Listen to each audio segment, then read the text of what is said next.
at one point in time, we were all embarrassed about failure. And over a decade, it was awesome to see that pendulum swing the other way, where it's like, failing is great, blah, blah, blah. It's good to fail. It's good to fail. Well, I feel like it kind of went too far. Failing sucks.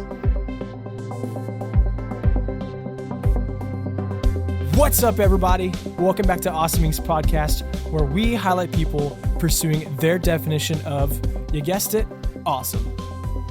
So buckle up and get ready for some more success story adventures and failures from Kentucky's tech and entrepreneur community.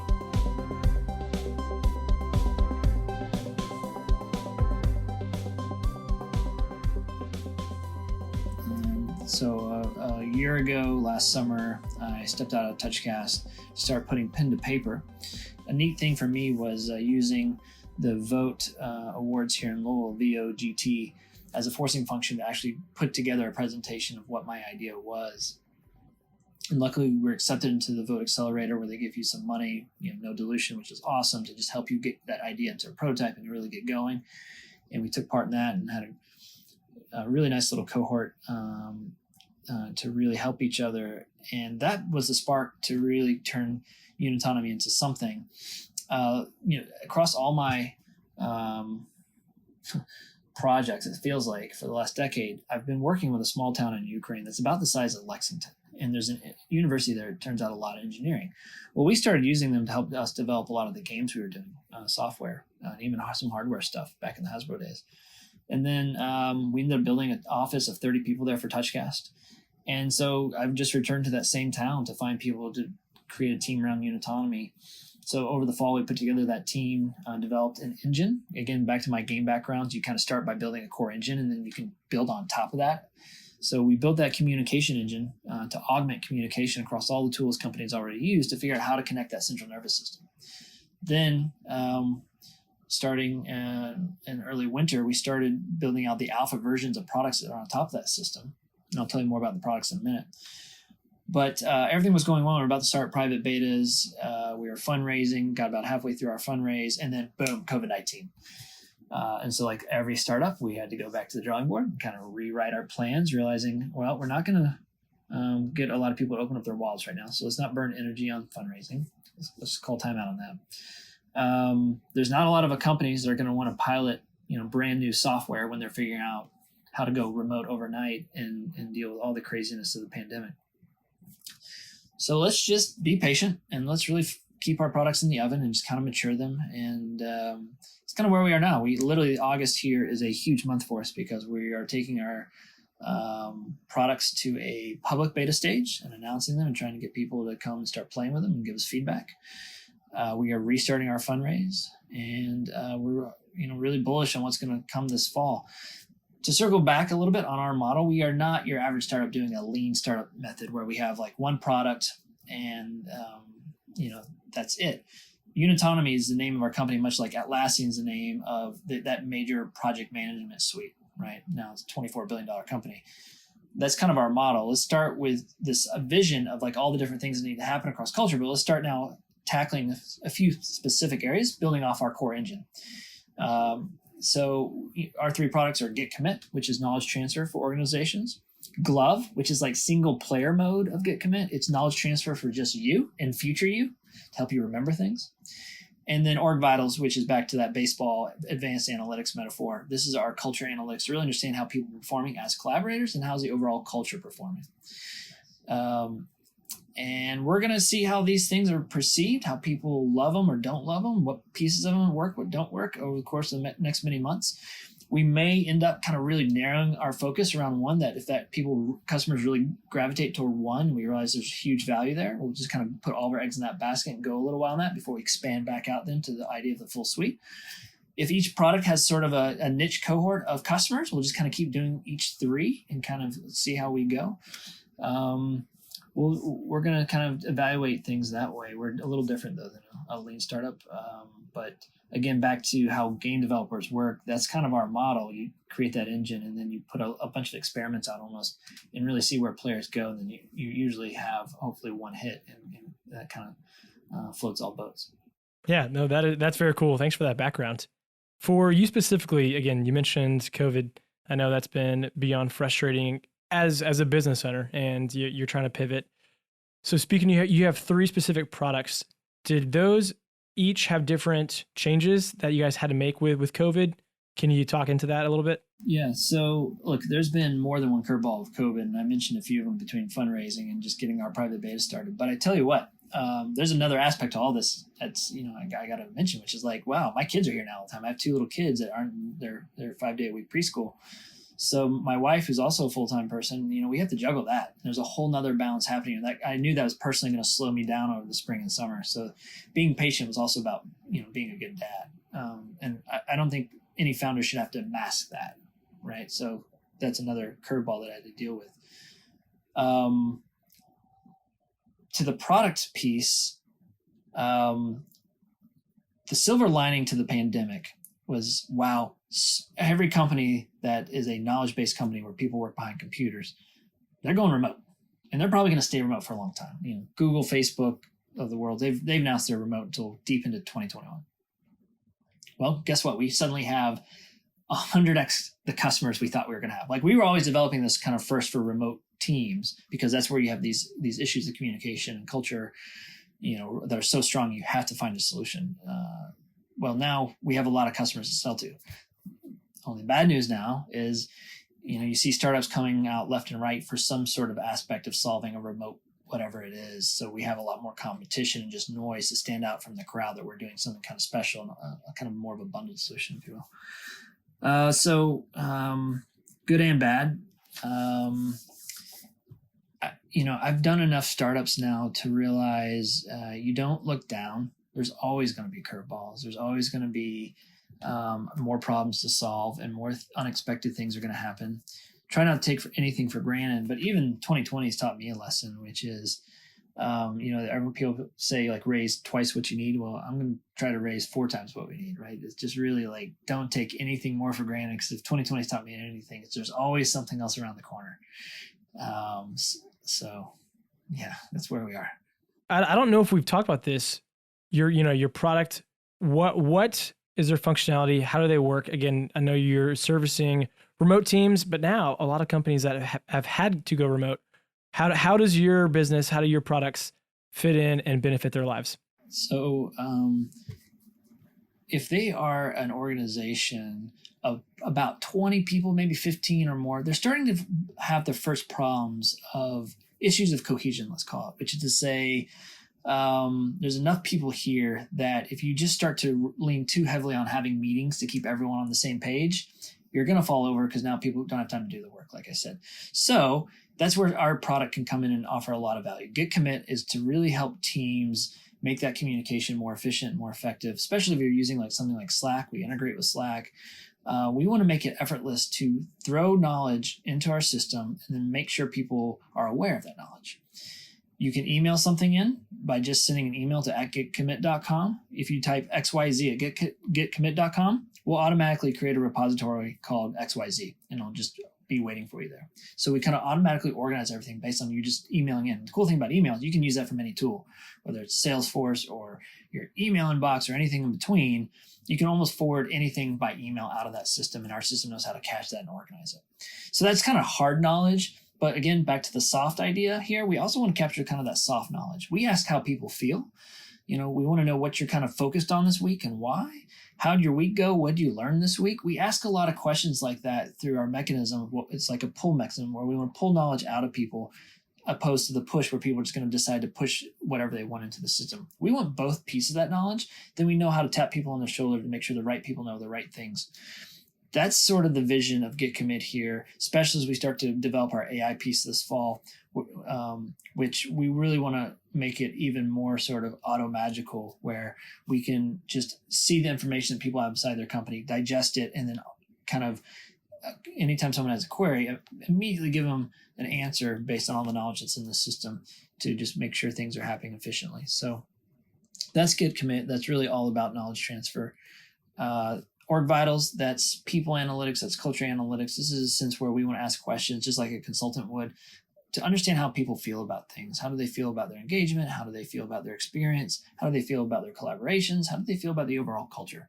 And we do that on what's called like a pulse survey. Just slowly and surely, we want to pull information out of people and develop that analytic dashboard. So the leadership has a sense of how they are doing. This isn't a tool where you should look at and, oh, we need to fire somebody. It's not what this is about at all. It's about understanding how things change over time so you can see if you're effective in the things you're trying to do to improve the overall cohesion and culture versus nothing's working or things are getting worse maybe. It's just a new barometer for you to understand how culture is actually performing.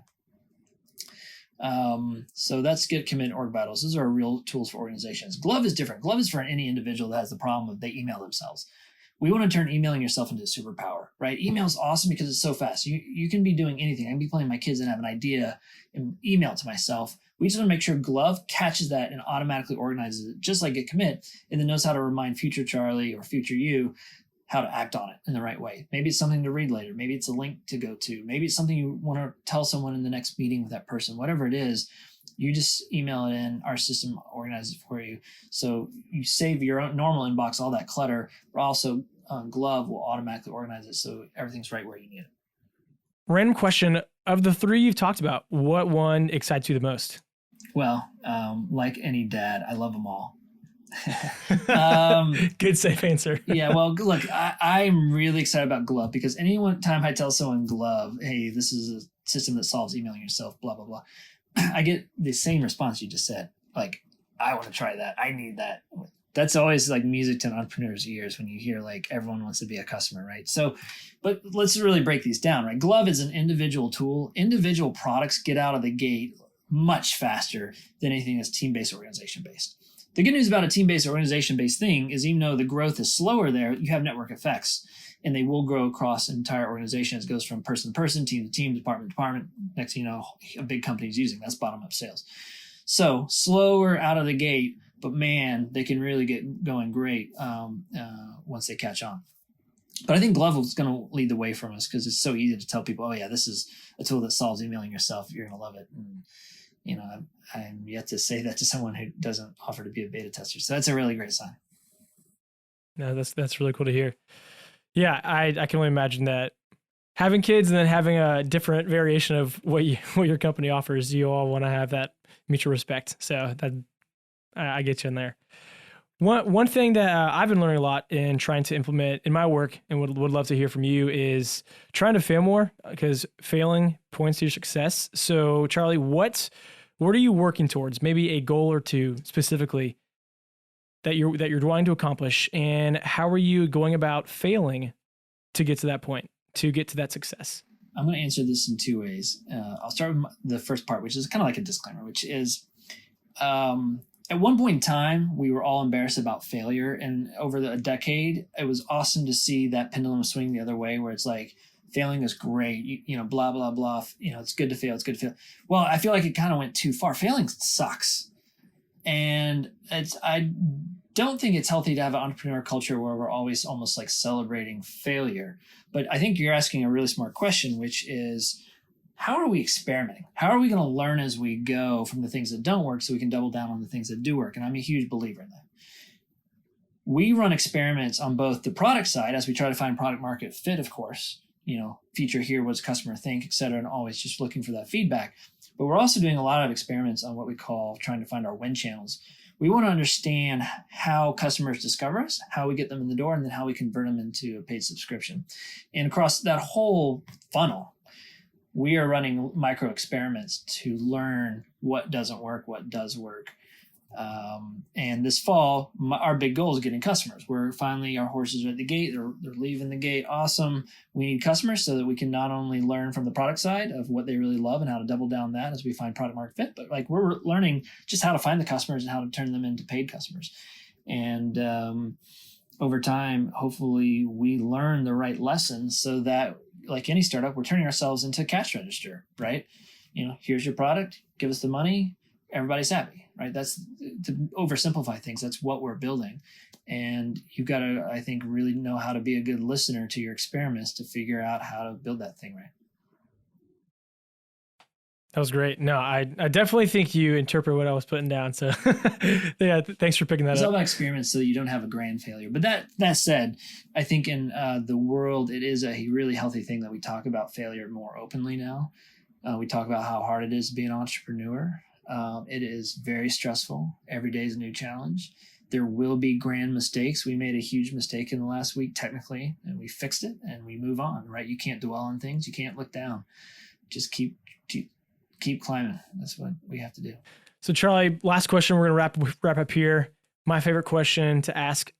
As a founder in Kentucky, what advice would you give to a new entrepreneur who has either recently launched a venture or someone who is timid to actually pursue the venture that they wake up thinking about, they think about in the shower, they think about eating dinner, and they go to bed thinking about, and they haven't pulled the trigger? What would you tell them? All right. Sounds like two different people. I'm going to start with the person that's already maybe in motion with a startup, but early stage. What advice would I give that person?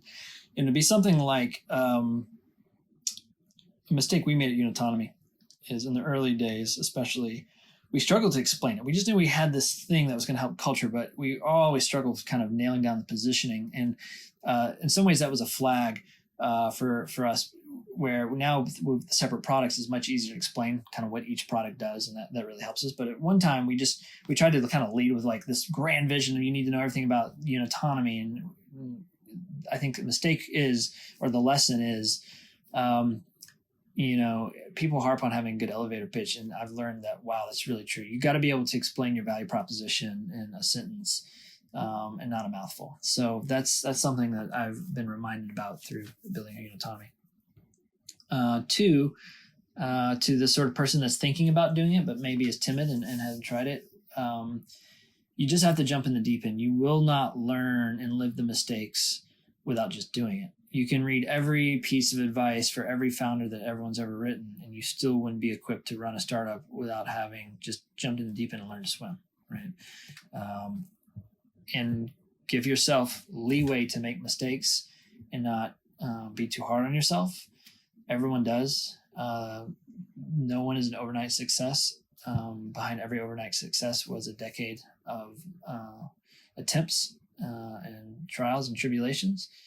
And you just got to start doing it so that you get your decade started. Man, that is so true. People don't see the decade or maybe more of groundwork someone builds, they lay down, and then overnight, man, what happened? And sure, there are the Cinderella stories, but that's not the case for most people. There's, in the age of social media and people propping up young founders, there's a lot of championing a few exceptional stories, when the truth is, I can point to you to most big, huge, successful startups all had pivots. All those founders had previous startups that maybe had some success. Maybe a few of them maybe had a great exit before. That's cool. But again, those are kind of minority. But a lot of even those people that are kind of serial entrepreneurs and have had lots of exits, they started somewhere and probably didn't have success in their first attempt. So I think everyone has to realize that it's hard. You just have to go for it, keep learning, and don't look down. That's great. Charley, thank you so much for your time. I know we are stoked to not just watch Unitonomy grow, but grow our friendship over the next year. And man, we're pumped for you. So keep on being awesome. Well, that's it, guys. Thank you so much for checking out this episode of Awesomings Podcast. And another quick thank you to Lee Rosevere and a few members from our community who provide the music that you hear in this show. Lastly, give us a follow on Instagram, Facebook, all that jazz. Or even better, come on down to our space. Come be a part of our community and get plugged in, and let's start something awesome together. You guys rock. We'll see you next time.